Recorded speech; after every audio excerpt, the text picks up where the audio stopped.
স্পর্শকাতর এবং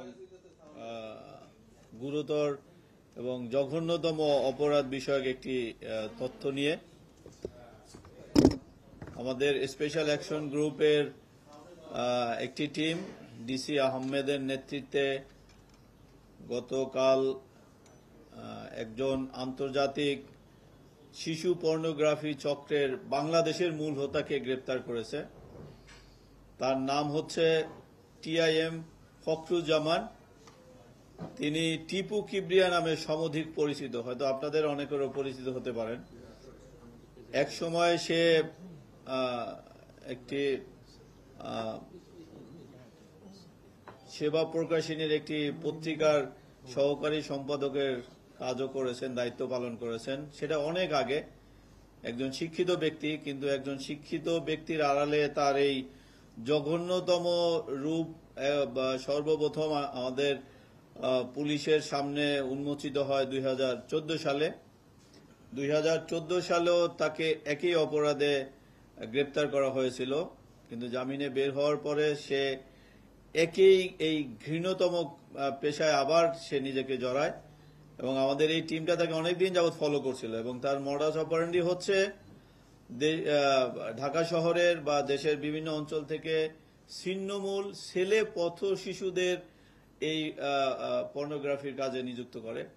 সে অর্থের প্রলোভন দেখিয়ে ঢাকা শহরের গুলিস্তান, রমনা পার্ক, সোহরাওয়ার্দী উদ্যান বা আশপাশ এলাকায় যে সকল স্থানে ছেলে শিশুদের সামান্য অর্থের প্রলোভন দেখিয়ে সে তার বাসায় নিয়ে গিয়ে তাদের নানা রকমের অশ্লীল এবং গোপনাঙ্গের ছবি তুলে এবং সে সেটার ভিডিও তৈরি করে। শুধু তার বাসায় না, তাদের আন্তর্জাতিক ক্লায়েন্ট আছে, বিশ্বের বিভিন্ন দেশে তার যে ক্লায়েন্ট আছে তাদের চাহিদা মাফিক সে বিভিন্ন বন জঙ্গলে গিয়েও সে এরকম ছেলেদের নিয়ে গিয়ে মাইনর ছেলেদের নিয়ে গিয়ে সেখানে সে ঝোপের মধ্যে ছবি তুলে, ঝোপের মধ্যে সে ভিডিও করে। সে ভিডিও তার বাসায় নিজস্ব একটা ভিডিও প্যানেল আছে, এডিটিং প্যানেল আছে, সেখানে সে এডিট করে সে আন্তর্জাতিক বিভিন্ন যে পর্নোগ্রাফির ওয়েবসাইট আছে সেই ওয়েবসাইটে আপলোড করত।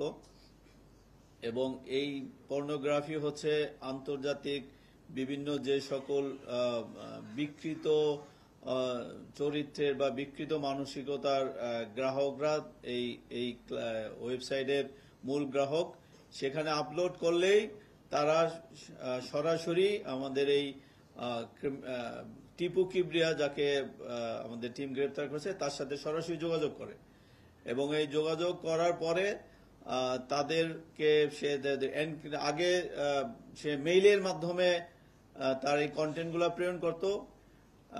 যেহেতু এখন এনক্রিপ্টেড অনেক অ্যাপস আছে, সে সবেই মানে একদম নতুন এবং আনইউজ, যেগুলা সম্পর্কে আইনশৃঙ্খলা বাহিনীও জানে না। মেগা এবং টোটেনাটো নামক দুইটি এনক্রিপ্টেড অ্যাপসের মাধ্যমে তার এই আন্তর্জাতিক গ্রাহকদের কাছে সেই কন্টেন্টগুলো পাঠায়। এবং আমরা তার কাছ থেকে যে ডিভাইস উদ্ধার করেছি সেখানে ইটালি, অস্ট্রেলিয়া, জার্মানি সহ আরো অনেক দেশের গ্রাহকদের তালিকা পেয়েছি। সে তাদের কাছে এরকম বিকৃত ছবি, ভিডিও কন্টেন্ট প্রেরণ করত এবং তার বিনিময়ে সে বিপুল পরিমাণ অর্থ তাদের কাছ থেকে পেয়েছে। তার কাছ থেকে আমরা যে ডিভাইসগুলো উদ্ধার করেছি, তার মোবাইল, ডেস্কটপ, তার অন্যান্য ইলেকট্রনিক ডিভাইস সহ ক্লাউডের স্টোরেজ থেকে আমরা প্রায় 25,000-এর মতো ছবি পেয়েছি। 25,000, মানে এটা কালকে থেকে পর্যন্ত আমরা যতটুকু ফরেনসিক করতে পেরেছি, হয়তো পুরোপুরি করতে পারলে এই সংখ্যা আরো অনেক অনেক বেড়ে যাবে। এবং 1,000 ভিডিও কন্টেন্ট, 1,000 ভিডিও কন্টেন্ট। এবং তার যে ডেস্কটপ ছিল সেই ডেস্কটপে অসংখ্য এরকম অশ্লীল অঙ্গভঙ্গির এবং এই যে আমাদের ছিন্নমূল ছেলে পথ শিশুদের গোপনাঙ্গের অশ্লীল ছবি, ডেস্কটপে অসংখ্য, সেগুলো আসলে এখন পর্যন্ত আমাদের এই টিম গুণে শেষ করতে পারে নাই। এর মাধ্যমে সে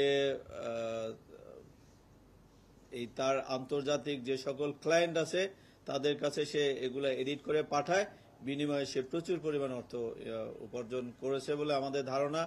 এবং সে এই কাজে তার বিভিন্ন এজেন্ট রয়েছে এবং তাদের একজনকে আমরা তার সাথে গ্রেপ্তার করেছি, তার নাম কামরুল ইসলাম।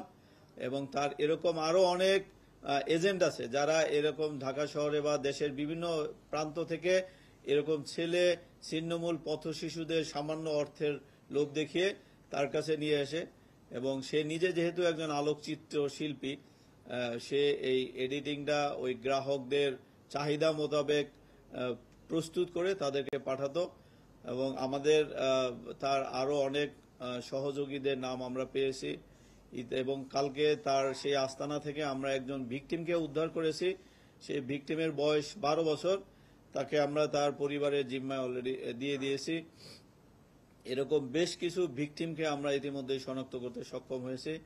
আমাদের এই টিম তার বিরুদ্ধে নিয়মিত মামলা দায়ের করেছে। আমরা বিজ্ঞ আদালতে রিমান্ডের আবেদন সহ আজকে তাকে প্রেরণ করব। এবং সে আর কোন কোন দেশে তার এরকম ক্লায়েন্ট আছে, বিশ্বের কতজন তার গ্রাহক আছে এবং কি কি ধরনের কন্টেন্ট সে পাঠাতো এবং এর বিনিময়ে কি পরিমাণ অর্থ সে উপার্জন করেছে বাই দিস টাইম, সেই তথ্য জানার জন্য আমরা তাকে রিমান্ডের আবেদন সহ কোর্টে প্রেরণ করব।